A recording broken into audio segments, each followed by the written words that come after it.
dahil kung minsan nga, lahat na ugali ko, kumbaga minsan pasigaw, ganun, nagkumulan naman ako, kaya minsan napakapa ko, may ganun attitude ako. Kung minsan naman po, yung pabara-bara kong kilos, doon galit na galit din po siya. Kaya po yung nagsisimulan lagi namin ng sampuhan. Saka po, parang nakaramdam ko nga po natin na mas mahal niya si Paulo, pero hindi po yung totoo. Kasi po lagi niya sinasabi sa akin, mas mahal niya ako kasi sabi niya, kamukha ko yung tatay ko.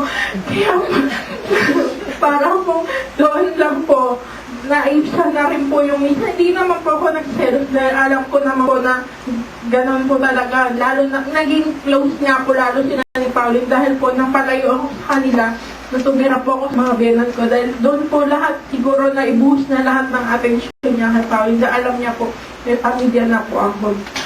Isa pa po, hindi malilimutan kay Mama. Yung pag nagkakasakit po si Miko, ilang araw doon, tatakbo ako sa kanya, uuwi siya. Uuwi ako, may sakit si Miko. Papagalingin niya na siya yung nagpupunas, gano'n. Kumbaga hindi ko po yun kayang gawin dahil wala pa naman po ako experience noon, bago pa lang ako nag-aasawa. Tsaka po ang huli, pag nakita ko po sa kanya, pag minsan si Louie gabi na umuwi, nagiinom siya, pag po yung nagsasabi, huwag mong awayin si Louie ha, pag narinig ko inaway mo, lagot siya sa akin, ginagano niya po ako.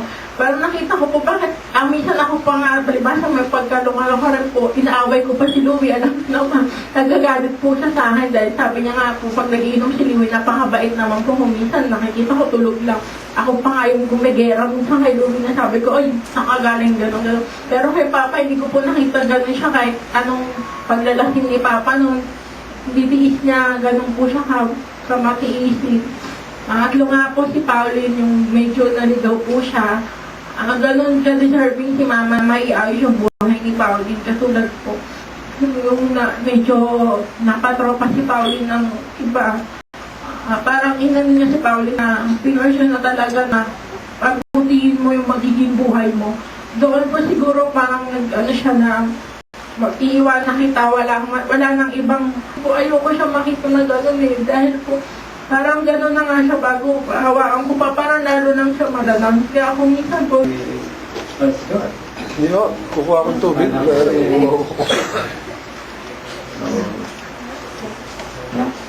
Reserva natin yung ito. Hindi nyo, marami pa naman gabi. May martis pa. Martis lang mo ngayon. May Netflix pa, may Leses. May Biatis pa huwag tayo. Martis na ba? Tama nga ba ang aking mga day?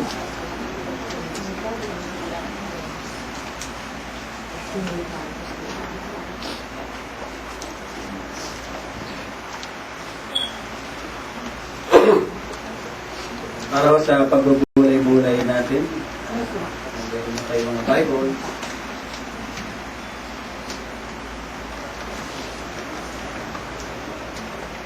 Ikalawang Samuel, Banata 12.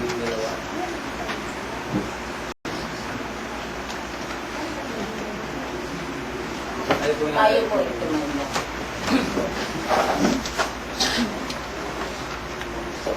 Hindi na mong salita ng Diyos ay mayroong katanungan si Pope. Sabi niya, if a man die, will he live again?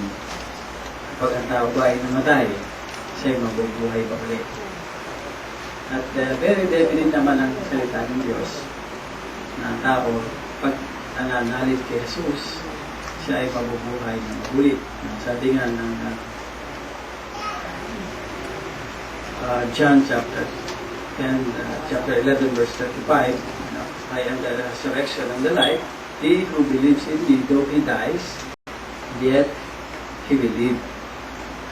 Ngunit meron din isang katanungan marahil na pag-usapan ng patay ay yung katanungan na bumabalik ba patay?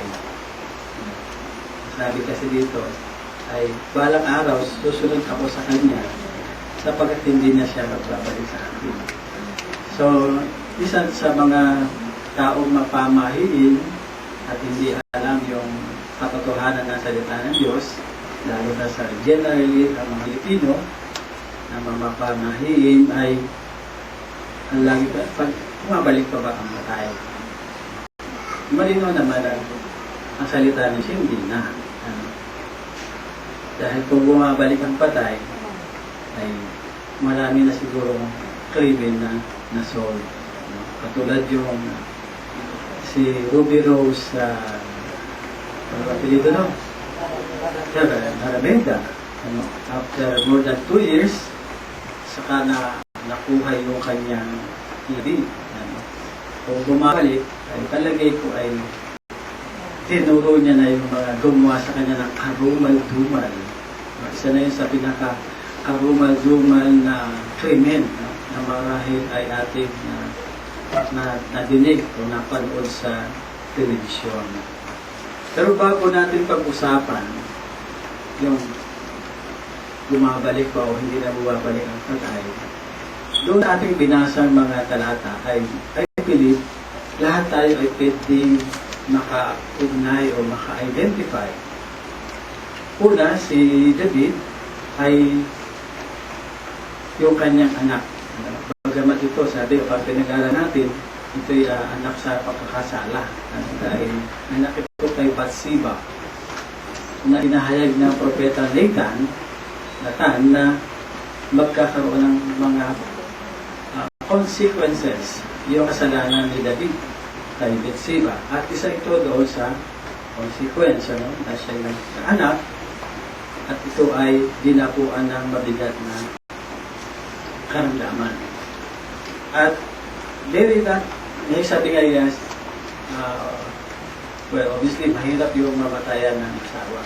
Hindi pa na nasa kawan ng Diyos. Pero ang isa din mahirap sa isang magulang ay yung mamatay kanyang anak. Mahirap tanggapin yun eh.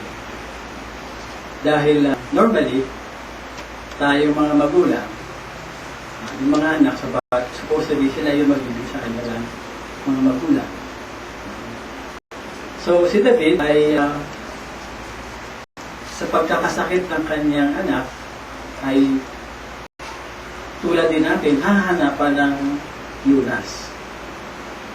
Wala man sa panahon natin tulad ngayon na maraming modernong kaparaanan ng paggagamot.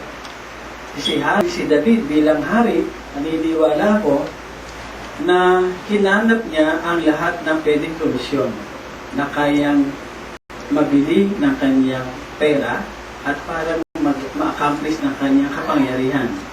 Ginawa niya. Dahil siya ay hari at siya ay makapangyarihan. Hindi lamang hinanap niya yung medical solution, but he resort to his spiritual solution. Si David, siya ay nag-ayuno at siya ay nanalangin. Hindi siguro sa nagawa ba natin na mag-ayuno, just to pray for Sonia or somebody. Si David, kahit na hari siya, nasa kanya ang mga resources para hanapin yung medical solution, but hindi niya kalimutan una sa lahat na mayroong spiritual solution to the problem. At siya ay nag-ayuno, hindi lang basta nag-ayuno, nagsuot siya ng sako. Sabihin, it's hindi bagay sa isang hari, no? But just to show kung gaano siya kasinsero doon sa kanyang pananalangin, nagdamit siya ng nagdamit siya ng sako. At nahiga siya sa lupa. And hindi siya makausap. And obviously, he is seeking God's help. No? Humihingi siya ng tulong sa Panginoon. And it's good na kung mayroong limitasyon ng ibang mga pwede nating hingan ng tulong, hindi naman parang ipasa Diyos na, hindi yung design. Hindi yung hopefully pag tayo'y dumudulog sa Diyos dahil He is the last resort. No? Sapagat dapat lagi siya naman ang una. So si David, sa ganong sitwasyon,